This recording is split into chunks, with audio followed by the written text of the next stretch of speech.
اور دوستو اب تقریر کا آغاز کرتا ہوں، بآواز بلند درود پاک پڑھیں اللہم صلی علی حبیبنا و مولانا محمد و علیہ وسلم صلاۃ و سلام علیہ۔ یہ چند باتیں خلاصے کے طور پر عرض کر دی ہے میں نے،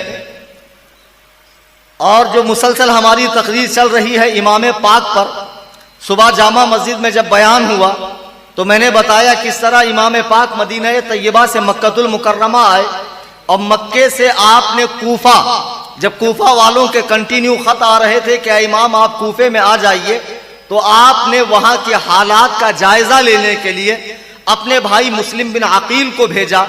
وہ وہاں جاتے ہیں، اور جانے کے بعد جب انہوں نے دیکھا ماحول بہت اچھا ہے، عجلت میں انہوں نے امام عالی مقام کو خط لکھ دیا کہ کوفہ کا ماحول سازگار ہے، آپ تشریف لائیے۔ ہزاروں لوگ اپنی گردنیں آپ کے جھنڈے تلے کٹانے کے لیے تڑپ رہے ہیں، اگر آپ آتے ہیں تو یہ بڑا سا لشکر یزید کی حکومت کا تختہ پلٹ دے گا، اور اس طرح خلافت کے جو صحیح حقدار یعنی آپ ہیں، خلافت آپ کو مل جائے گی، اور مسلمانوں کو ایک ظالم و جابر بادشاہ سے نجات مل جائے گی۔ امام عالی مقام کے پاس یہ خط پہنچا، لیکن کوفہ میں حالات بدل گئے، امام مسلم کو شہید کر دیا گیا، ان کے ساتھ ان کے بچوں کو بھی شہید کر دیا گیا۔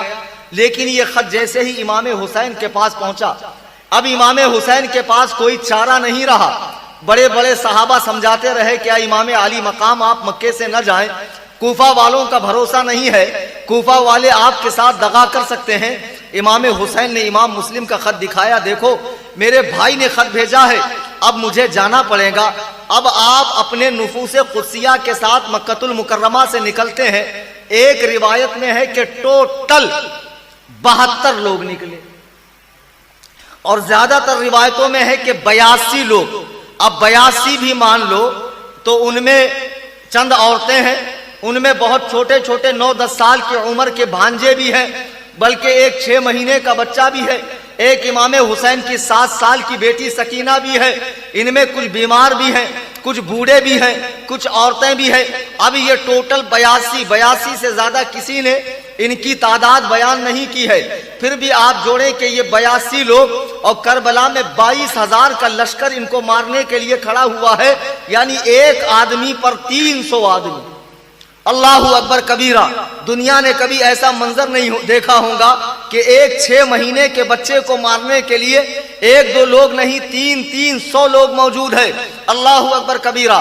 امام عالی مقام مکۃ المکرمہ سے نکلتے ہیں، مختلف مقامات پہ پڑاؤ ڈالتے ڈالتے بیچ بیچ میں لوگ ملتے رہے، عرب کے شعراء وغیرہ وہ امام عالی مقام کو منع کرتے رہے کہ آپ کوفہ نہ جائیے، لیکن امام عالی مقام کو خدا بندے قدوس کی قسم ان کی شہادت انہیں وہاں کھینچ کر لا رہی تھی، چونکہ آپ کو راہ خدا میں شہید ہونا تھا۔ آپ کربلا کی طرف بڑھے جا رہے ہیں، کوفہ کی طرف بڑھے جا رہے ہیں، یہاں تک کہ جب عبید اللہ ابن زیاد کو پتا چلا کہ امام عالی مقام مکے سے نکل چکے ہیں، تو اس نے حر بن یزید نامی ایک شخص کو 1000 کا لشکر دے کر بھیجا کہ وہ امام حسین کو جہاں پائے روک دے۔ ایک مقام پہ امام کی اور اس کی ملاقات ہو گئی، اس نے امام عالی مقام کو رکنے پر مجبور کر دیا۔ اللہ اکبر کبیرہ۔ امام صاحب نے کہا اچھا، نہ تو میں تیرے راستے پر جاتا ہوں نہ میرے راستے پر جاتا ہوں، تیسرے کسی راستے پہ کچھ دیر مجھے چلنے دے۔ آپ کچھ دیر چلے، بعد میں اپنے ساتھیوں سے پوچھا یہ کون سی جگہ ہے؟ ساتھیوں نے کہا یہ میدان کربلا ہے۔ امام عالی مقام نے کہا یہیں پر اپنے اونٹ بٹھا دو، چونکہ یہ وہی جگہ ہے جہاں میرے نانا کی امت مجھے بے دردی کے ساتھ شہید کرنے والی ہے۔ آپ نے وہاں پڑاؤ ڈال دیا۔ اللہ اکبر کبیرہ، اللہ اکبر کبیرہ۔ اب 1000 کا جو لشکر تھا امام عالی مقام کو روکنے کے لیے، اتنے ہی لشکر پر یزیدیوں نے بس نہیں کیا، بلکہ کنٹینیو کوفہ سے لشکر آ رہا ہے۔ اب ان لوگوں نے نہر فرات پہ قبضہ کر لیا، یہاں تک کہ 7 محرم الحرام کو امام عالی مقام اور ان کے خاندان والوں کے لیے پانی بند کر دیا گیا۔ یہ پورا کربلا کا میدان ہے، جہاں نہر کا حصہ ہے وہاں 22,000 کا لشکر ہے، اور جو جنگلاتی حصہ ہے چٹیل میدان ہے، یہاں امام پاک اپنے خیمے لگا کر اپنے اہل بیت پاک کے ساتھ رکے ہوئے ہیں۔ امام عالی مقام نے اپنی اہل بیت پاک سے کہا سنو، حالات بہت کشیدہ ہیں، خراب ہیں، میں تم میں سے ہر ایک شخص کو کہتا ہوں کہ رات کے اندھیرے میں جس کا جی چاہے یہاں سے نکل کر چلا جائے، اس لیے کہ یزید صرف میرے خون کا پیاسا ہے، اس سے تمہاری کوئی دشمنی نہیں ہے۔ تمام فرزندان عقیل نے، عباس نے، تمام شہزادگان نے کھڑے ہو کر کہا خدا کی قسم اللہ وہ دن ہمیں کبھی نہ دکھائے کہ جب دنیا میں آپ نہ ہو اور ہم ہو۔ ایک صاحب کھڑے ہو کر کہتے ہیں اے امام عالی مقام، میں آپ کی طرف سے لڑوں گا تلوار سے، اگر میری تلوار ٹوٹ جائے گی میں تیر سے لڑوں گا، میرے تیر ختم ہو جائیں گے، میں ہاتھ سے لڑوں گا، میرے ہاتھ زخمی ہوں گے، میں پتھر سے ماروں گا، یہاں تک کہ مجھے مار دیا جائے گا، اور خدا کی قسم میں دوبارہ زندہ ہو جاؤں پھر بھی آپ کی طرف سے لڑوں گا، یہاں تک کہ میں 70 مرتبہ زندہ ہو کر بھی آپ پر اپنی جان قربان کر دوں گا۔ سبحان اللہ، نعرہ تکبیر، نعرہ تکبیر، نعرہ رسالت، ذکر شہیدان کربلا، نعرہ تکبیر۔ اب یہاں تک یہ ہوا کہ جو کوفہ میں عبید اللہ ابن زیاد تھا، یزید شام میں تھا، کوفہ میں عبید اللہ ابن زیاد تھا، اس کو یزید نے کہا حسین آئے ہوئے جلدی یا تو بیعت لے لو یا تو امام حسین کو قتل کر دو۔ تو اس نے عمرو بن سعد، یہ سعد بن ابی وقاص کا بیٹا ہے، یہ وہ صحابی ہیں جن کو رسول اللہ نے دنیا ہی میں جنت کی بشارت دی ہے۔ سبحان اللہ۔ وہ 10 صحابہ جن کو دنیا میں جنت کی بشارت ملی ان میں سے یہ بھی ایک ہے، ان کا بیٹا عمرو بن سعد، اس کو کہیں کا حاکم بنایا جانا تھا۔ عبید اللہ ابن زیاد نے کہا سنو اگر تمہیں وہاں کی حکومت چاہیے تو جاؤ حسین کے مقابلے میں۔ اب یہ سارا لشکر لے کر آ گیا، تمام لشکر کربلا میں 22,000 کا جمع ہو گیا۔ امام عالی مقام نے عمرو ابن سعد کو بلوایا، بلوانے کے بعد کہا سنو میں 3 باتیں پیش کرتا ہوں، ایک یہ کہ میں جہاں جانا چاہتا ہوں مجھے جانے دو، دوسرے یہ کہ مجھے ڈائریکٹ یزید کے پاس لے کر چلو، تیسرے یہ کہ جہاں تک تمہاری سلطنت ہے میں اس سے نکل کسی اور ملک میں جاؤں گا۔ تو عمرو ابن سعد کو یہ بات اچھی لگی، اس نے سوچا اس طرح یہ جھگڑا ختم ہو جائے گا اور میرے ہاتھ بھی آل رسول کے خون سے رنگیں گے نہیں۔ اس نے یہ خط لکھ کر عبید اللہ ابن زیاد کو بھیجا کہ اللہ نے نفرتوں کی آگ کو ٹھنڈا کر دیا اور صلح کی صورت نکل گئی ہے، کیا تم ان تمام باتوں پر راضی ہو؟ جب عبید اللہ ابن زیاد نے یہ خط پڑھا تو وہ خوش ہو گیا کہ چلو اچھا ہے، کسی طرح لڑائی جھگڑے سے بات نہیں آ رہی ہے لڑائی جھگڑے کی۔ لیکن وہاں پر ایک خبیث بیٹھا ہوا تھا، وہ خبیث کھڑا ہوا اور اس نے کہا کہ اے امیر، آج یہ لوگ تمہاری سرزمین پر ہے تو ڈر کے مارے صلح کی بات کر رہے ہیں، اگر حسین تمہارے قبضے سے باہر نکلیں گے تو پھر بڑا لشکر تیار کر آئیں گے اور تم پر حملہ کریں گے۔ میں کہتا ہوں ابھی تھوڑی تعداد میں ہے تو کچل دو، ختم کر دو، انہیں کسی طرح کا کوئی چانس نہ دو۔ عبید اللہ ابن زیاد نے اس کی اس بات کو سنا اور اسے صحیح سمجھا، اسے کہا سنو ایک کام کرو، تھوڑا سا لشکر تم لے کر جاؤ، اگر عمرو ابن سعد یہ حسین کے ساتھ لڑائی کرتا ہے تو ٹھیک ہے، ورنہ سارا لشکر اس سے چھین کر تم سپہ سالار ہو جانا اور حسین سے لڑائی کرنا۔ یہ خبیث کربلا میں آتا ہے اور عمرو سے کہتا ہے سنو مجھے امیر نے حکم دیا ہے یا تو تم حسین سے لڑائی کرو یا تو لشکر کی سپہ سالاری چھوڑ دو۔ عمرو ابن سعد وہ دنیا کا لالچی کتا تھا، اس نے کہا نہیں میں لشکر کی سپہ سالاری نہیں چھوڑوں گا۔ یہ کہتے ہوئے کمان میں تیر ڈالا اور 9 محرم کو خیمہ امام حسین کی طرف چلا دیا۔ امام حسین کے خیمے میں ہڑنگم بچ گیا کہ یہ کیا بات ہو گئی۔ امام عالی مقام باہر آئے، لوگوں نے بتایا کہ یزیدی حملہ کر رہے ہیں، یزیدی تیر پھینک رہے ہیں۔ امام عالی مقام گھوڑے پر بیٹھتے ہیں، قریب آتے ہیں اور لشکر اشقیاء کے سامنے کھڑے ہو کر کہتے ہیں لوگوں سنو، تم جانتے ہو میں تمہارے نبی کا نواسا ہوں اور مجھے عبادت اور ریاضت بہت پسند ہے، تم جنگ کرنا چاہتے ہو بے شک کرو، لیکن ایک رات کی مجھے مہلت دے دو کہ میں پوری رات خداوند قدوس کی بارگاہ میں توبہ و استغفار کروں، نمازیں پڑھوں، نوافل پڑھوں، ذکر و اذکار کروں۔ امام حسین کس بات کے لیے مہلت مانگ رہے ہیں؟ نمازیں پڑھنے کے لیے، توبہ و استغفار کے لیے۔ آج جو لوگ امام حسین کے نام پر دنیا بھر کی خرافات کرتے ہیں، ذرا ایک لمحے کے لیے تنہائی میں بیٹھ کر سوچیں کیا ان کا کردار امام حسین کے کردار کے مطابق ہے؟ صرف دعویٰ زبانی کام نہیں چلے گا. زبانی جمع خرچ کی ویلیو دنیا کے کسی کورٹ میں نہیں ہوتی ہے. عمل دکھانا پڑتا ہے. عمل کیا ہے؟ پریکٹیکلی آپ کیا کر رہے ہیں؟ امام عالی مقام نے 1 رات کی مہلت مانگی.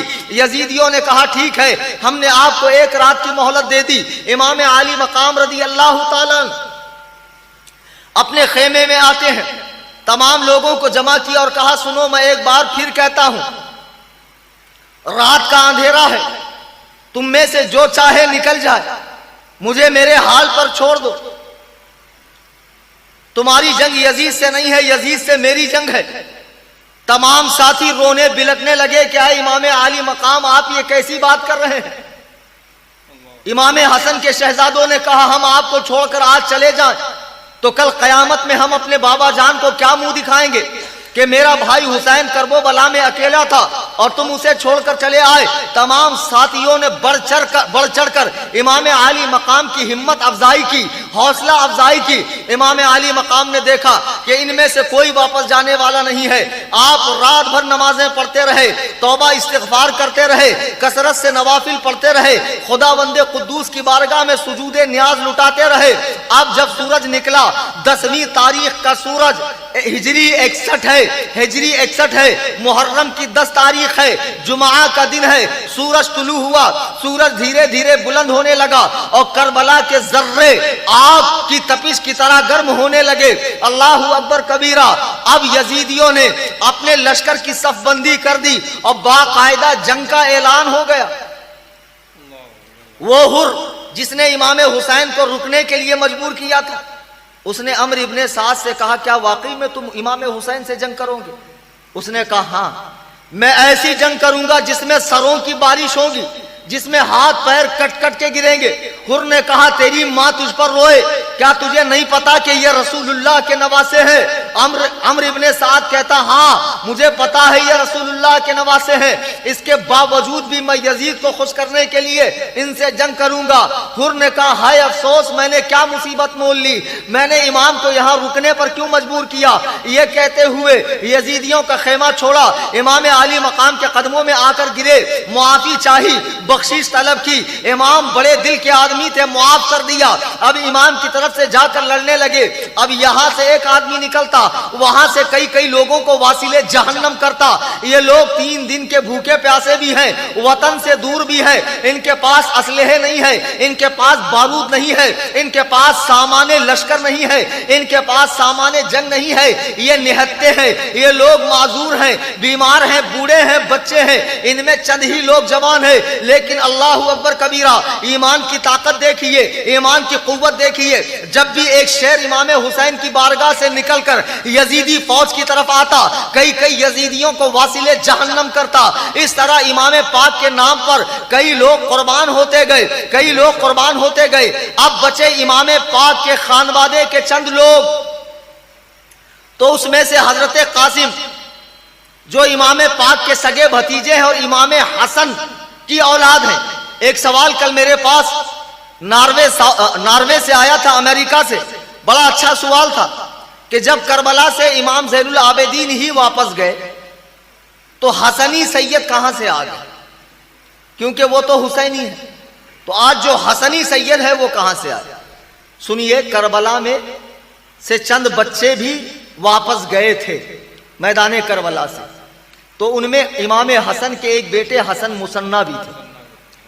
انہی سے دنیا میں امام حسن کی اولاد چلی. جو آج زیادہ لبنان اور یمن کے اندر جو حسنی سید ہیں وہ انہی کی اولاد میں سے. سبحان اللہ سبحان اللہ. حضرات گرامی وقار، امام حسین کے بھتیجے حضرت قاسم آتے ہیں. ابھی جوانی کی دہلیز پہ قدم رکھا ہے، عمر 19 سال ہے. چہرے پہ مونچھ ابھی برابر سے پھوٹی نہیں ہے، ہلکی ہلکی مونچھ ہے. چہرہ بڑا خوبصورت ہے چونکہ یہ رسول اللہ کے خاندان کے لوگ ہیں. آتے ہیں، کہتے ہیں چچا جان مجھے جنگ میں جانے کی اجازت دے دو. امام عالی مقام کی 56 سال کی عمر ہو چکی ہے. بوڑھا چچا کہتا ہے بیٹا آخر میں کس منہ سے تمہیں جانے کی اجازت دوں؟ میں اپنے بھائی حسن کو کیا جواب دوں گا؟ حضرت قاسم کہتے ہیں حضور اگر آپ نے مجھے اجازت نہ دی اور آج میں نے جام شہادت نوش نہ کیا تو کل قیامت کے دن میں اپنے بابا امام حسن کو کیا جواب دوں گا؟ آپ کو واسطہ ہے بابا جان کا، آپ کو واسطہ ہے چادر زہرا کا، مجھے اجازت دیجئے۔ بادل ناخواستہ امام عالی مقام نے اپنے شہزادے اپنے بھتیجے کو اجازت دے دی، آپ کے سر پہ عمامہ باندھا، آپ کو جبہ زیبتن کیا، آپ کے ہاتھ میں تلوار حیدری ذوالفقار حیدری تھمائی اور کہا الوداع بیٹا۔ اب یہ شہزادہ میدان میں آتا ہے، یزیدی کانپ گئے، اتنا خوبصورت حسین و جمیل۔ تو کچھ یزیدیوں نے کہا ارے ابھی تو تیری عمر کھیلنے کی ہے، ایک کام کر ہمارے خیمے میں آ جا، یزید تجھے مال و دولت سے مالا مال کر دے گا۔ حضرت قاسم نے کہا ایسی دولت پہ میں لعنت بھیجتا ہوں جو سیدہ ظاہرہ کے لال کا خون بہا کر حاصل کی جائے، مجھے ایسی دولت کی کوئی امید اور توقع نہیں ہے۔ سنو اے یزیدیو، تم میں کوئی ایسا ہو جسے جہنم میں جانے کی جلدی ہو تو میرے مقابلے میں آ جائے۔ سبحان اللہ۔ تو عمرو ابن سعد نے ایک پہلوان کو دیکھا، ارزق جس کا نام تھا، اس کے اندر 1000 آدمیوں کی طاقت تھی، 1000 آدمیوں سے لڑنے کی طاقت تھی اس میں۔ عمرو ابن سعد نے کہا جاؤ۔ ارزق ہنسنے لگا کہ اے عمرو ابن سعد پاگل تو نہیں ہو گیا، مجھے دیکھ اس بچے کو دیکھ، پگلا گئے ہو تم؟ کیا کہہ رہے ہو؟ ذرا سوچو میں اس کے مقابلے میں کیسے جاؤں؟ جب بھی کوفہ میں کوئی بہادر کا نام پوچھا جاتا ہے تو میرا نام سب سے پہلے لیا جاتا ہے، تم مجھے اس کے مقابلے میں بھیج رہے ہو۔ عمرو نے کہا بیٹا پہلوان تم اسے بچہ سمجھ رہے ہو، تمہیں یہ نہیں معلوم کہ اس کے رگوں میں حیدر کرار کا خون دوڑ رہا ہے، ذرا مقابلے میں جا کر تو دیکھو۔ سبحان اللہ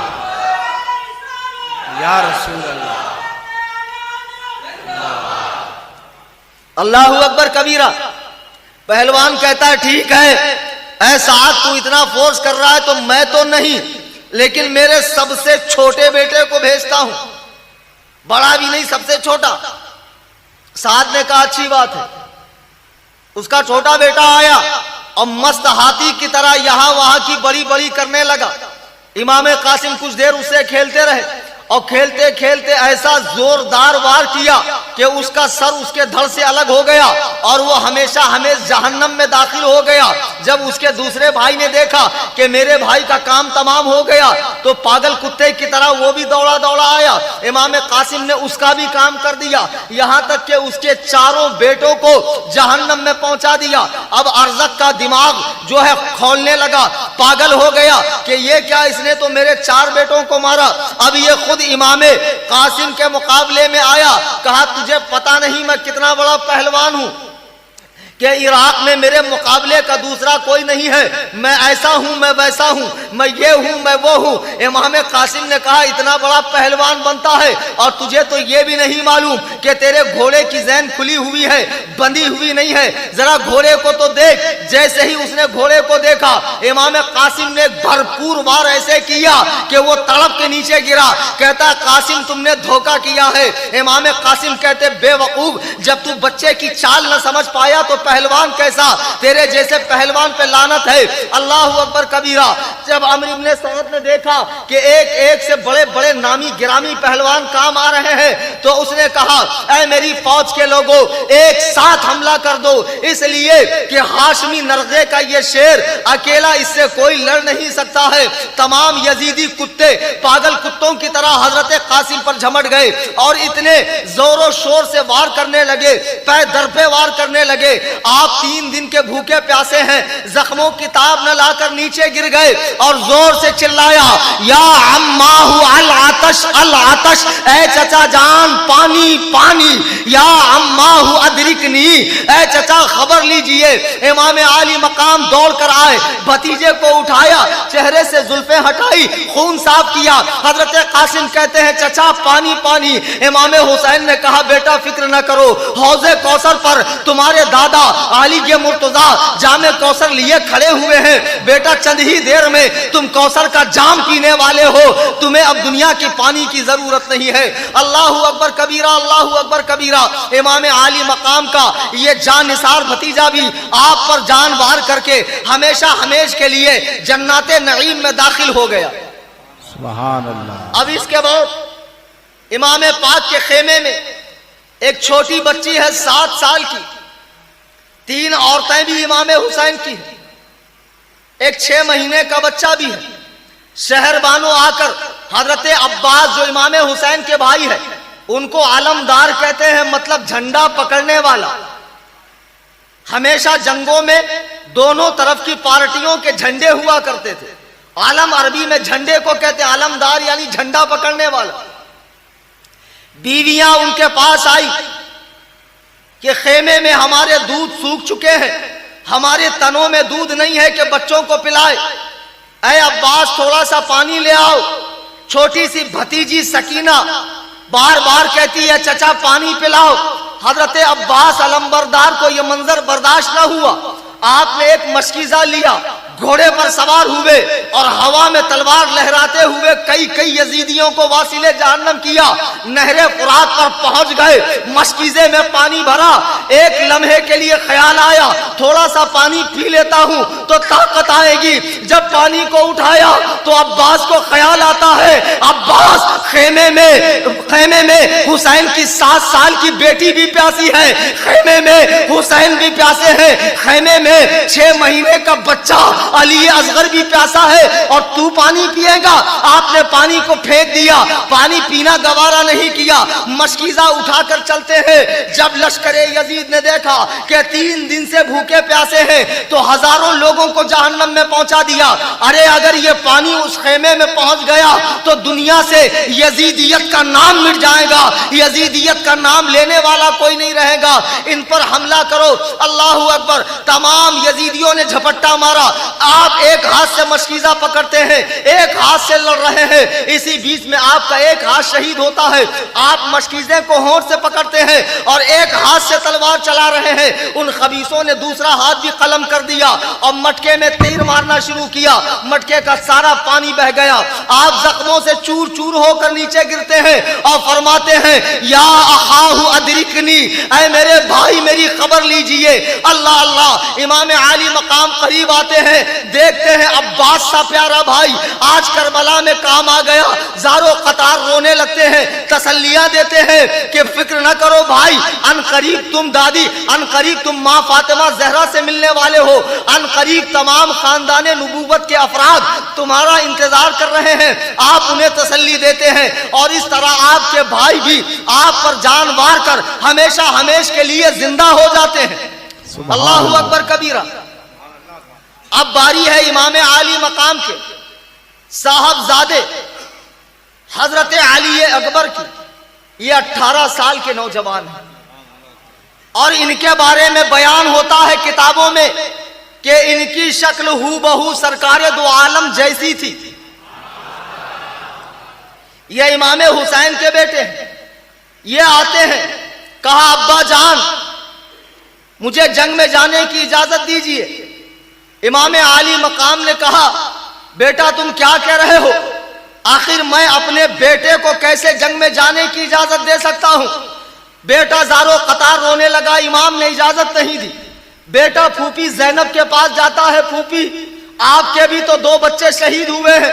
پھوپھی آپ کا بھتیجا قاسم بھی تو شہید ہوا ہے, بھائی عباس بھی تو شہید ہوا ہے, میں اپنے باپ کے بعد دنیا میں جی کر کروں گا کیا. پھوپھی جان آپ کو چادر زہرا کا واسطہ ہے, حیدر کرار کا واسطہ ہے, مصطفیٰ جان رحمت کا واسطہ ہے, مجھے جنگ میں جانے کی اجازت دیجیے.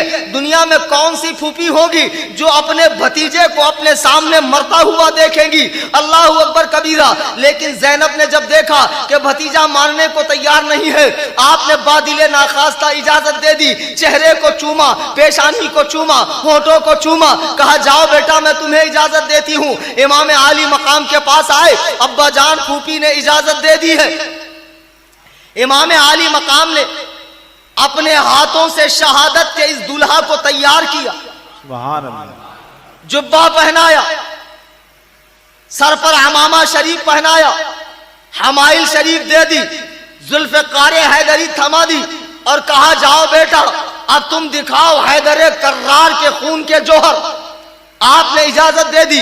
18 سال کا یہ نوجوان جب گھوڑے پر بیٹھ کر لشکر آدھا کے سامنے آتا ہے، تمام لشکر تھرا گیا۔ ایک لمحے کے لیے انہیں یہ لگا کہ مدینے سے خود رسول اللہ تشریف لائے ہیں۔ نعرہ تکبیر، نعرہ رسالہ، علماء اہل سنہ، ذکر شہیدان کربلا، نعرہ تکبیر۔ میرے بزرگوں اور دوستوں، حضرت علی اکبر رضی اللہ تعالیٰ لشکر آدھا کے سامنے آ کر ایک فصیح و بلیغ تقریر کرتے ہیں۔ کہتے ہیں سنو، میں اور میرا باپ یہاں جنگ کرنے کے لیے نہیں آئے تھے، ہمیں خط لکھ کر بلایا گیا۔ ہمیں یزید سے کوئی سروکار نہیں ہے، ہمیں اس کی حکومت سے کوئی لینا دینا نہیں ہے۔ تم نے ہماری اہل بیت پر 3 دن سے پانی بند کیا ہے۔ مجھے بتاؤ تم میں سے کون ہے جس کو رسول اللہ نے چوما ہو، جس کے لیے رسول اللہ نے اپنا سجدہ لمبا کیا ہو، جس کو رسول اللہ نے کہا ہو کہ وہ مجھ سے ہے اور میں اس سے ہوں؟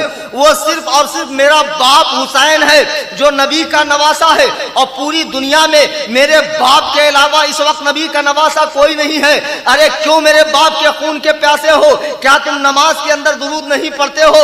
اللہم صلی علی محمد وعلی آل محمد، کہ محمد پہ بھی درود بھیجتے ہو، ان کی آل پر بھی درود بھیجتے ہو۔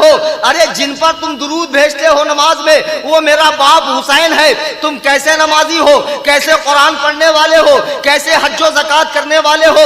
ارے تم کیسے مسلمان ہو جو میرے بابا کے خون کے پیاسے ہیں؟ تو بہت سارے یزیدیوں کی آنکھوں سے آنسو نکلنے لگے۔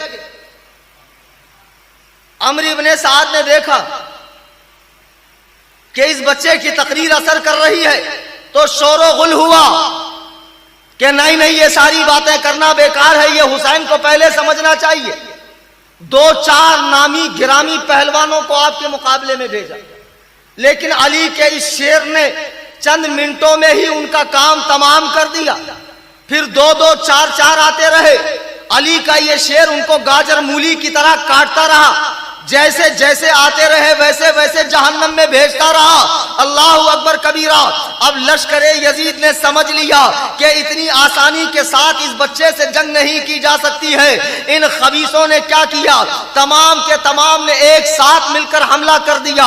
آپ بھی تلوار چلائے جا رہے ہیں، آپ کے جسم پہ زخم ہوتے جا رہے ہیں، تلواریں چلتی جا رہی ہے، تیر کے نشان پڑتے جا رہے ہیں۔ آپ زخموں سے نڈھال ہو گئے، نیچے آ گئے۔ یزیدیوں نے آپ کی لاش پر، آپ کی نعش پر گھوڑے دوڑانے شروع کر دیے۔ آپ نے آواز ماری، یا ابتاہ ادرکنی، یا ابتاہ العطش العطش، اے میرے باپ میری خبر لیجئے، اے میرے باپ میری خبر لیجئے۔ امام علی مقام دوڑے دوڑے میدان کربلا میں آتے ہیں، اپنے 18 سال کے جوان بیٹے کو جسے پالا تھا پوسا تھا خدمت دین کے لیے، آج کربلا میں یہ کام آ چکا ہے، دین نبی پہ قربان ہو چکا ہے۔ ذرا مجھے بتائیے اس باپ کے دل کی کیفیت کیا ہوگی کہ جس کا جوان بیٹا میدان کربلا میں خاک و خون میں لٹ پٹ ہو اور آخری سانسیں گن رہا ہو۔ اللہ کی قسم ہم جیسے موٹے نفس کے لوگ اس قربانی کو نہیں سمجھ سکتے ہیں۔ ہمارا دین تو مستی ہے، ہمارا دین تو کھیل تماشے ہے، ہمارا دین تو جگمگ جگمگ ہے، ہمارا دین تو صرف کھانا پینا سونا ہے۔ یہ امام علی مقام سے پوچھئے جن کا 18 سال کا بیٹا ان کی گود میں دم توڑ رہا ہے، پانی کی چند بوندیں مانگ رہا ہے۔ امام فرماتے ہیں بیٹا صبر کرو، ان قریب تمہیں کوثر کا جام ملنے والا ہے جس کے بعد تمہیں کبھی پیاس نہیں لگے گی، بیٹا تھوڑا صبر رکھو۔ اسی دیر میں آپ کی روح قفس عنصری سے پرواز کرتی ہے۔ انا للہ و انا الیہ راجعون۔ عزیزان گرامی وقار، اب خیمے میں عورتیں ہیں، سارے مرد کام آ چکے ہیں۔ ام لیلہ اپنے بچے کو لے کر آتی ہے، 6 مہینے کا بچہ ہے۔ کہا ہے میرے سرتاج آپ کی جنگ یزید سے ہے، اس بچے سے تو نہیں ہے۔ میرے تھن سوکھ چکے ہیں، میرے تھنوں میں دودھ نہیں ہے کہ میں اسے دودھ پلاؤں، اس کی زبان بھی سوکھ کر کاٹا ہو گئی، یہ ہونٹ پہ پھیرتا ہے تو ہونٹ اس کے سوکھے ہی رہتے ہیں۔ آپ ایسا کیجئے کہ اس بچے کو لے جا کر پانی کا سوال کریں۔ امام عالی مقام فرماتے ہیں، اے ام لیلہ تمہیں معلوم نہیں اللہ نے ہمیں ایسے ہاتھ والا بنایا ہے، ایسے ہاتھ والا نہیں، ہمیں دینے والا بانٹنے والا بنایا ہے، مانگنے والا نہیں بنایا ہے۔ ام لیلہ کہتی ہے میرے سرتاج میں جانتی ہوں اللہ نے آپ کو دینے والا بنایا ہے، کرم والا بنایا ہے، خلق والا بنایا ہے، عطا کرنے والا بنایا ہے، سائل نہیں بنایا، لیکن میں بھی تو سائل ہوں، میں بھی تو اس بچے کی ماں ہوں، میں آپ سے بھیک مانگتی ہوں، اے میرے شوہر نامدار میرے اس بچے کو پانی کے چند قطرے پلائیے۔ دیکھو بچہ کیسے رو رہا ہے، کیسے تڑپ رہا ہے، پالنے میں کیسے ہاتھ پیر مار رہا ہے۔ امام علی مقام نے دیکھا کہ ایک سائلہ پانی کا سوال کر رہی ہے، ارے یہ تو وہ ہے جو کسی کا سوال ٹھکراتے نہیں ہے، بچے کو لے کر لشکر اعداء کے سامنے آتے ہیں، لشکر اعداء کے سامنے آ کر کہتے ہیں سنو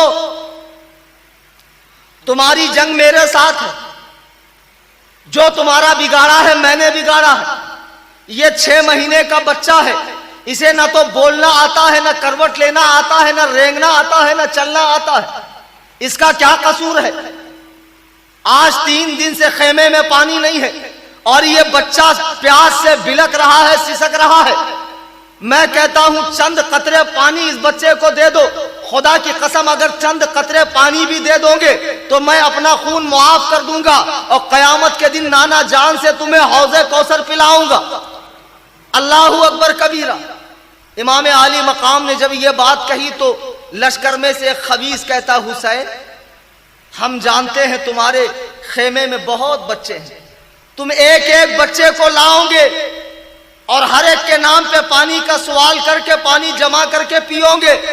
امام علی مقام کے آنسو نکل گئے، کہا خبیث اگر میں دنیا کا طلبگار ہوتا تو میں پہلے دن ہی یزید کی بیعت کر کے ہر طرح کی نعمت اپنے نام کروا لیتا، لیکن نہیں میں نے دنیا کو پسند نہیں کیا، تو مجھ پہ اتنی بڑی تہمت باندھ رہا ہے کہ میں اس بچے کے نام سے پانی لے کر خود پیوں گا۔ یہ بات چل ہی رہی ہے کہ ایک خبیث نے کمان میں تیر لگایا اور ایسا زوردار تیر مارا، اللہ اکبر، 6 مہینے کے بچے کے حلق میں تیر لگ گیا، ہلکا سا خون باہر نکلا۔ امام پاک نے جب خون دیکھا کہا بار الہ گواہ رہنا تیرے نبی کے دین کے لیے حسین نے کربلا میں اپنے 6 مہینے کے بچے کو بھی قربان کر دیا۔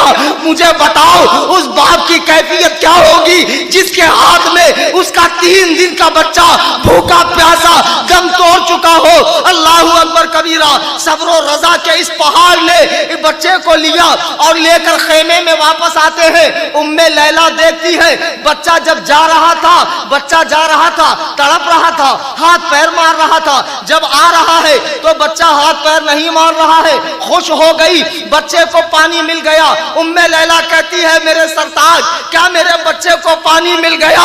حسین کہتے ام لیلہ اصغر کبھی پانی نہیں مانگے گا، اصغر کبھی تجھ سے دودھ نہیں مانگے گا، اصغر اب بلکیں گا نہیں، اصغر اب سسکیں گا نہیں، لے جا، اصغر ہمیشہ کے لیے سو چکا ہے۔ یہ خاندان نبوت پہ ظلم ہو رہا ہے، یہ ان پہ ظلم ہو رہا ہے جن کے بارے میں قرآن کہتا ہے انما یرید اللہ لیذھب عنکم الرجس اہل البیت۔ اے نبی کے گھر والوں ہم نے تم سے ہر طرح کی ناپاکی دور کر دی ہے۔ یہ وہ لوگ ہیں قرآن جن کے گھر میں نازل ہو رہا ہے، یہ وہ لوگ ہیں اسلام کی ہدایت جن کے گھر سے چلی ہے، یہ وہ لوگ ہیں قرآن و سنت کا نور جن کے گھر سے دنیا میں پھیلا ہے۔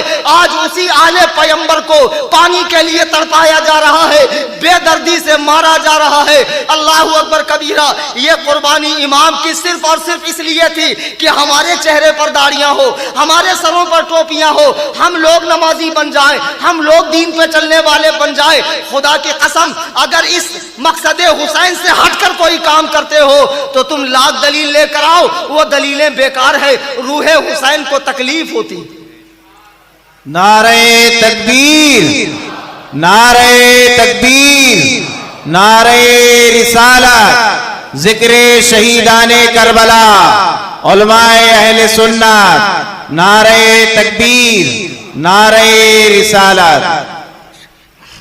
عزیزان گرامی وقار،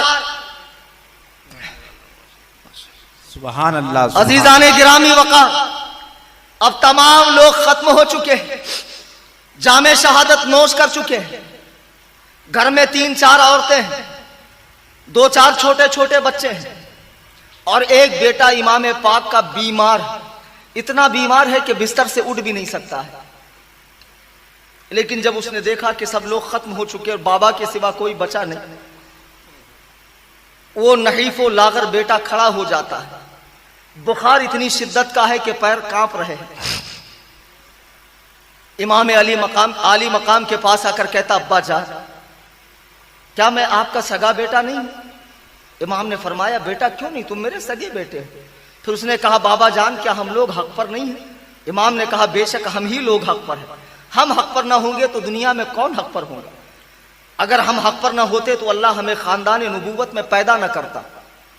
تو پھر بیٹے نے کہا، بابا جان، آپ نے قاسم کو اجازت دی، عباس کو اجازت دی، اونو محمد کو اجازت دی، علی اکبر کو اجازت دی، علی اصغر بھی شہید ہو چکے ہیں، بابا میں بچا ہوں، کیا آپ نہیں چاہتے کہ میں میدان کربلا میں جاؤں اور جام شہادت نوش کروں؟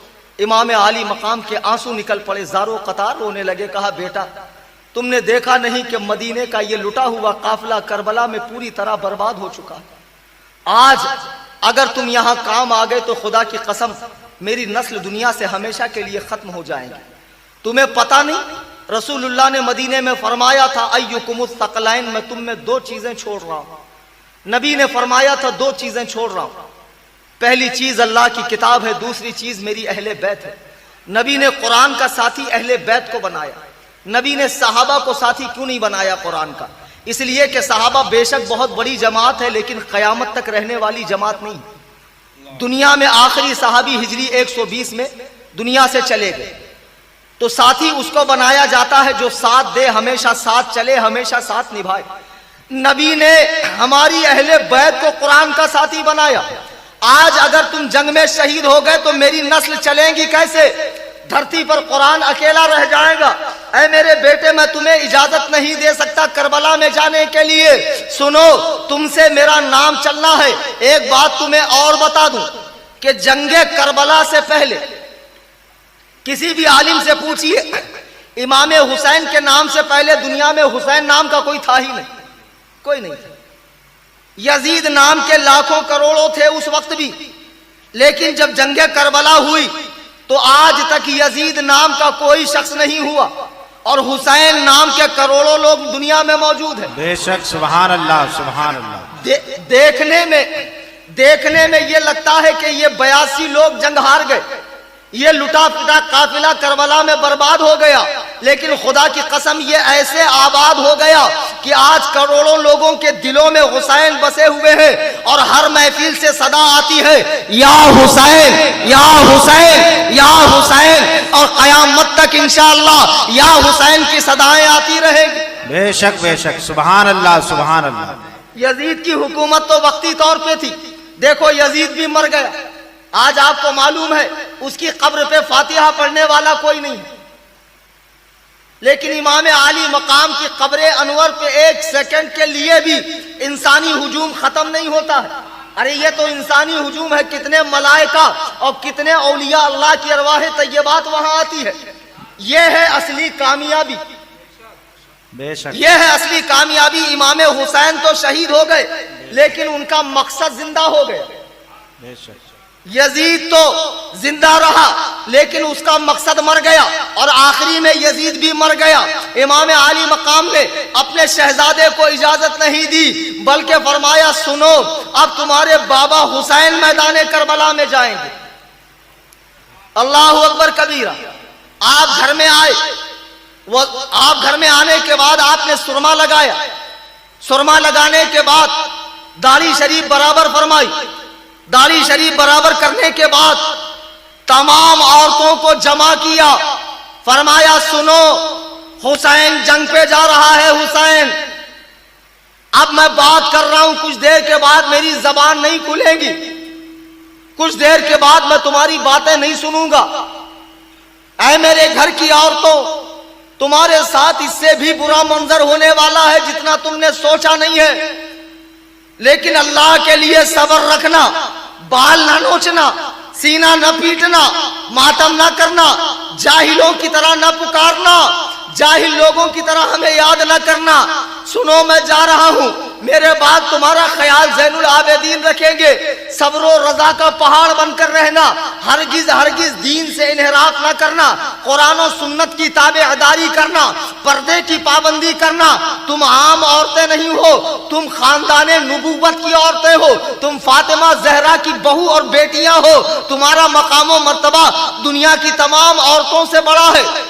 آپ نے تمام عورتوں کو صبر و رضا کی تلقین فرمائی، بے شک، اور اس کے بعد امامہ شریف پہنا، رسول اللہ کا امامہ شریف، سبحان اللہ، اور جبہ مبارک زیبتن فرمایا، آنکھوں میں سرما بھی لگا ہے، داڑھی شریف بھی بنی ہوئی ہے، امامہ بھی ہے۔ آپ گھوڑے پر سوار ہوئے، اور حیدر کرار کی وہ تلوار جس کے بارے میں شاعر کہتا ہے، شاہ مرداں شیر یزداں قوت پروردگار، لا فتح الا علی، علی کی طرح کوئی جوان نہیں، لا سیف الا ذوالفقار، ذوالفقار کی طرح کوئی تلوار نہیں۔ وہ تلوار لے کر امام پاک گھوڑے پر بیٹھے، گھوڑے کی لگام کو کسا، گھوڑا آگے بڑھنے کو تیار نہیں، امام عالی مقام نے گھوڑے کی لگام کو اور کسا، گھوڑا آگے بڑھنے کا نام نہیں لے رہا۔ امام پاک جلال میں آ گئے کہ آگے کیوں نہیں بڑھتا ہے، تو بہادروں کا گھوڑا ہے، بزدلوں کا نہیں۔ جب امام نے گھوڑے کی طرف دیکھا تو ٹپاٹپ آنسو ٹپک رہے، آپ حیران ہو گئے کہ گھوڑا کیوں رو رہا ہے۔ نیچے دیکھا تو 7 سال کی بچی سکینہ گھوڑے کے پیر کو پکڑی ہوئی ہے۔ گھوڑا کہتا، بابا اے میرے آقا، اگر میں آگے بڑھ جاؤں گا یہ 7 سال کی بچی کو زخم لگ جائے گا، میں جانور ہوں، اہل بیت کا دشمن نہیں، مجھے بھی پتا ہے ان کا مقام و مرتبہ کیا ہے۔ امام عالی مقام نیچے آتے ہیں، 7 سال کی بیٹی کو گود میں اٹھایا، کہا بیٹی کیا بات ہے؟ سکینہ کہتی ہے، بابا یہ یتیم کا مطلب کیا ہوتا ہے مجھے بتاؤ۔ ایک چھوٹی سی بچی اپنے باپ سے کہے یتیم کا مطلب کیا ہے، باپ کے چھاتی پر کیا گزری ہوگی؟ بچی کہتی ہے، بابا یتیم کا مطلب کیا ہوتا ہے؟ امام عالی مقام رونے لگے، ننے سے ہاتھ جوڑ کے کہنے لگی، یہ تشنہ کام بتلائیے نا بابا، یتیمی ہے کس کا نام؟ آنکھوں سے اشک بہا کر کہنے لگے، امام بیٹی کچھ نہ پوچھ، یہ مصیبت عظیم ہے، مر جائے جس کا باپ، وہ بچہ یتیم ہے، بیٹا شام میں تو یتیم ہو جائے گی، تیرا باپ مقتل میں جا رہا ہے جام شہادت نوش کرنے کے لیے۔ اللہ اللہ، اے یزیدیوں دیکھو، اے یزید کی حمایت کرنے والے وہابی خارجی کتوں دیکھو کہ ایک چھوٹی سی بچی اپنے باپ سے داغ یتیمی کا مطلب پوچھتی ہے۔ اللہ اللہ کہتی ہے، بابا لوگ صبح سے کہتے ہیں شام میں سکینہ یتیم ہو جائے گی، شام میں سکینہ کے سر سے باپ کا سایہ اڑ جائے گا، بابا اس یتیمی کا مطلب کیا ہے؟ اللہ اللہ، امام عالی مقام نے بچی کو سمجھایا، خیمے میں لا کر چھوڑا، اب خود گھوڑے پر بیٹھ گئے اور لشکر اشقیاء کے سامنے آ گئے۔ سبحان اللہ، اللہ اکبر کبیرہ۔ جب علی کا لال، فاطمہ کا نور عین، مصطفیٰ کا چین، فاطمہ کے لاڈلے کا آخری دیدار ہے، حشر کا ہنگامہ بپا ہے درمیان اہل بیت، کربلا میں آ گئے، تمام یزیدیوں کو مخاطب کر کے فرمایا، یہ بتاؤ تم سے میرا جھگڑا کیا ہے؟ کسی نے کوئی جواب نہیں دیا۔ آپ نے کہا لشکر میں فلاں شخص بھی ہے، اس نے مجھے اس وقت خط لکھا جب میں مکے میں تھا، تو بول تو نے خط لکھا تھا یا نہیں؟ آپ نے کئی لوگوں کے نام لیے، فرمایا ارے بے وقوفوں، میں نے دنیا میں تم سے گھٹیا قوم نہیں دیکھی، جس نبی کا کلمہ پڑھتے ہو اسی کے نواسے کو بھوکا پیاسا رکھ کر شہید کرنا چاہتے ہو، آخر مجھے شہید کر کے تمہیں ملے گا کیا؟ تو یزیدیوں نے کہا اچھا شہادت کے ڈر سے اب آپ کے بول بدل گئے، موت کے ڈر سے آپ کے بول بدل گئے۔ امام عالی مقام نے کہا بے وقوفو، موت سے ڈرتا کون ہے؟ موت تو ہمارے گھر کی لونڈی ہے، باندھی ہے، ہمارے یہاں کا تو بچہ بچہ تلواروں سے کھیلتا ہے۔ میں تو اس لیے کہہ رہا ہوں کل قیامت میں یہ نہ کہنا کہ ہمیں نہیں پتا تھا حسین کون ہے۔ میں تو اتمام حجت کے لیے بتا رہا ہوں میں ہوں کون۔ یہ کہتے ہوئے آپ نے کہا اب آؤ، کس کے خون میں مستی ہے اور کسے جہنم میں جانے کی جلدی ہے؟ عرب کے نامی گرامی سورما اور پہلوان یکے بعد دیگرے، یہ سوچ کر کہ یہ بوڑھا شیر تو 3 دن کا پیاسا ہے، آخر یہ لڑے گا کیا؟ اگر ہم اسے مارتے ہیں تو سارا انعام ہمیں ملے گا۔ ایک سے ایک آتے رہے، امام حسین نے کئیوں کو جہنم پہنچا دیا، بے شک بے شک، کئیوں کو جہنم پہنچا دیا۔ اب اس کے بعد یزیدی لشکر نے دیکھا کہ نہیں، ایک ایک جائیں گے تو پورے 22,000 یہیں پر فی نار جہنم ہو جائیں۔ یزید کے پاس خبر پہنچانے والا بھی کوئی نہیں رہے گا کہ جنگ میں ہوا کیا۔ عمرو ابن سعد نے کہا ایک کام کرو، چاروں طرف سے گھیر لو حیدر کرار کے شیر کو، چاروں طرف سے یزیدی کتوں نے گھیر لیا۔ تلواریں چل رہی ہے، تیر چل رہے ہیں، بھالے چل رہے ہیں، آپ لڑ رہے ہیں، خون کا آخری قطرہ تک جسم سے بہہ گیا۔ تقریباً 72 زخم آپ کے جسم مبارک پر لگ گئے۔ جب گھوڑے پر بیٹھنا مشکل ہو گیا، نڈھال ہو گئے، نیچے آ گئے، خون میں لت پت ہے۔ ظہر کی اذان کا وقت ہوتا ہے، جمعہ کی اذان کا وقت ہوتا ہے، حسین کی آخری نماز ہے، کربلا کا چٹیل میدان ہے، بے یارو مددگار ہے، اللہ اکبر کبیرہ، بے یارو مددگار ہے، کربلا کا چٹیل میدان ہے۔ حسین اعظم نیچے آتے ہیں اور خون سے چہرے کو صاف کیا، بارگاہ خداوندی میں سجدہ کرتے ہیں، مولا تعالی گواہ رہنا حسین نے آخری سانس تک تیری عبادت سے غفلت اختیار نہیں کی ہے۔ اللہ اکبر کبیرہ، میرے امام پاک سجدے میں چلے جاتے ہیں اور آپ کی روح مبارک ملائے اعلیٰ میں پہنچ جاتی ہے۔ انا للہ و انا الیہ راجعون۔ میرے بزرگوں اور دوستوں، جب امام پاک کی شہادت ہو گئی، پھر یزیدی خبیث آگے بڑھے، لیکن ابھی بھی ڈر رہے ہیں کہ کہیں اچانک اٹھ کر ہم پر نہ حملہ کر، تو تلواروں سے ٹو کر دیکھ رہے ہیں کہ ابھی زندگی کے آثار باقی ہے کہ نہیں۔ جب ان کو اطمینان ہو گیا کہ حسین پوری طرح وفات پا چکے ہیں، شہید ہو چکے ہیں، تو قریبا ایک خبیث نے آپ کا سر مبارک تن اقدس سے الگ کی اور یزیدیوں نے سر کو تلوار کی نوک میں رکھ کے اونچا کیا کہ اللہ نے ہمیں فتح دے دی، یہ ہو گیا وہ ہو گیا، ناچنے لگے، گانے لگے، شراب کے نشے میں مست ہو گئے، ڈھول تاشے بجانے لگے۔ اور اس کے بعد اہل بیت کے خیمے جلا دیے گئے۔ جو عورتیں تھیں، بیمار تھیں، انہیں اونٹ کی ننگی پیٹھ پر بٹھایا گیا ہے۔ کبھی اس کا تجربہ کرنا عرب کے اندر کہ کیسی سخت دھوپ ہوتی ہے، اونٹ پر کجاوے ہوتے ہیں، اس پر لوگ بیٹھتے ہیں، لیکن اونٹ کی ننگی پیٹھ پر ان عورتوں کو بٹھایا گیا۔ ایک روایت میں ہے کہ سکینہ کی بالی تھی سونے کی، ایک یزیدی کتے نے وہ بالی بھی کھینچ لی، 7 سال کی بچی کی۔ تمام عورتوں سے پردے چھین لیے گئے، ان کے ہاتھ پیچھے باندھ دیے گئے، بیمار عابد کے پیروں میں بیڑیاں ڈال دی گئی، یہ بیمار تو چل بھی نہیں سکتا۔ سب کو گھوڑے پر بٹھا کر میدان کربلا سے یہ قافلہ چلا۔ یزیدی کتوں نے امام عالی مقام کے سر کو اونچا کیا اور شراب کے نشے میں گانے بجانے لگے۔ ایک لمحے کے لیے سوچیے کہ امام عالی مقام کو یہ لوگ نیچا دکھانا چاہتے تھے۔ کتنی خبیث قوم ہے کہ اپنے ہاتھوں سے امام کو اونچا کر رہے ہیں، سبحان اللہ، اور خود دکھا رہے ہیں کہ امام کل بھی آپ اونچے تھے، آج بھی آپ اونچے ہیں۔ بے شک۔ پھر ایک یزیدی کتے نے کہا کہ چلو امام حسین کا ہاتھ دیکھتے ہیں، زندگی میں ہاتھ نہیں دیا تو کم سے کم ان کی وفات کے بعد ہی یزید کے پاس ہاتھ پہنچا دے۔ پورے میدان کربلا میں ہاتھ تلاشا لیکن اسے ہاتھ ہی نہیں ملا، اور امام عالی مقام نیزے پر یہ پیغام دے رہے، بے وقوفو، میں نے زندگی میں ہاتھ نہ دینے کا اعلان کیا تھا، ابے احمقو، میں کل بھی زندہ تھا، میں اب بھی زندہ ہوں۔ میرے امام فرماتے ہیں تو زندہ ہے واللہ، تو زندہ ہے واللہ، میری چشم عالم سے چھپ جانے والی۔ سبحان اللہ، نعرہ تکبیر۔ نعرہ تکبیر، نعرہ رسالت، ذکر شہیدان کربلا، علماء اہل سنت، نعرہ تکبیر۔ حضرات گرامی وقار، ظلم و ستم کی یہ داستان ہر سال بیان ہوتی رہیں گی، ہر سال آپ سنتے رہیں گے، لیکن ہر سال آپ کے ایمان میں بالیدگی اور تازگی پیدا ہوتی رہیں گی کہ آج جو ہم مسلمان ہیں اور بڑی آسانی سے مسلمان ہیں، کیوں؟ مسلمان کے گھر میں پیدا ہو۔ ہم نے مسلمان بننے کے لیے کوئی باقاعدہ فارمیلٹی پوری نہیں کی ہے، کوئی فارم نہیں بھرا ہے، کوئی فیس نہیں دی، بڑی آسانی کے ساتھ مسلمان گھر میں پیدا ہو گئے، مسلمان ہو گئے۔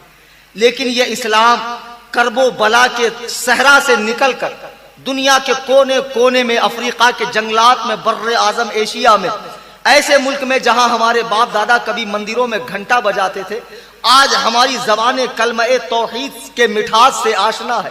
تو یہ حسین اعظم کا صدقہ ہے۔ حسین کی یاد مناؤ، حسین زندہ ہیں، اپنے دلوں میں زندہ رکھو، لیکن حسین کے طریقے پر یہ ڈھول، یہ تاشے، یہ بازے، یہ تازیے اور فلاں فلاں بزرگ کی طرف نسبت دے کے انہیں بدنام نہ کرو۔ اللہ کی قسم کسی بھی کوئی بزرگ نے اس قسم کے تماشے نہیں کیے ہیں۔ میرے بزرگوں اور دوستوں، امام عالی مقام نے بہت بڑی قربانی اس دین کے لیے دی، اتنی بڑی قربانی کا تو ہم آپ سوچ بھی نہیں سکتے۔ آج مسجدوں میں اعلان ہوتا چندے کے لیے، لوگوں کے جیبوں سے پیسہ نہیں نکلتا ہے۔ اعلان ہوتا ہے عالم کی مدد کرنے کے لیے، لوگ اپنے جیب سے پیسے نہیں نکالتے۔ امام عالی مقام نے اتنی بڑی قربانی دی کہ پورا کنبہ راہ خدا میں قربان کر دیا، پورا کے پورا کنبہ۔ خدا کی قسم اتنا احسان امام عالی مقام کا اس دین پر ہے کہ ہم اور آپ سوچ بھی نہیں سکتے۔ اس احسان کو یاد کرو اور عہد کرو کہ میں اس جلسہ پاک میں آیا، 5 دن تک امام حسین کی میں نے باتیں سنی ہے۔ آج سے میرے زندگی کا لائف اسٹائل چینج ہو جائے گا۔ آج سے میں کسی فلمی ایکٹر کو، کسی یورپین کلچر کے ماننے والوں کو فالو نہیں کروں گا، میں فالو کروں گا تو صرف اور صرف اہل بیت پاک اور صحابہ کرام کو۔ آج لوگ عجیب عجیب ہیئر اسٹائل میں بال رکھتے ہیں، عجیب عجیب کپڑے پہنتے ہیں اور کہتے ہیں فلاں فلم میں فلاں اسٹار نے یہ کپڑے پہنے ہیں، فلاں اسٹار نے یہ کپڑے پہنے ہیں۔ یہ لوگ ہمارے اسٹار نہیں ہیں۔ نبی فرماتے ہیں اصحابی کن نجوم فبأیہم اقتدیتم واہتدیتم، میرے صحابہ ہدایت کے تارے ہیں، ان میں سے جس کو بھی فالو کرو گے نجات پا جاؤ گے۔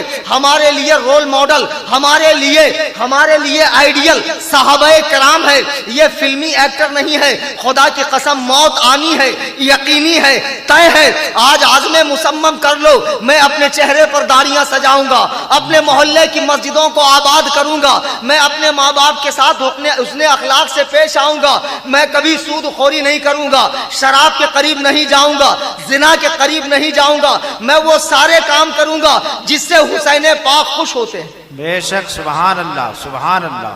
آج کچھ لوگ اکڑتے ہیں پیروں پر، پیر صاحب تو بخشوانے کے لیے ہے، حضور تو ہیں بخشوانے کے لیے۔ بے شک۔ امام غزالی فرماتے ہیں جس محلے کا عالم صرف اور صرف اللہ کی رحمت اور حضور کے شفاعت کی بات کرے، وہاں شیطان کے جانے کا کام نہیں، چونکہ شیطان کا کام وہ خود کر رہا ہے۔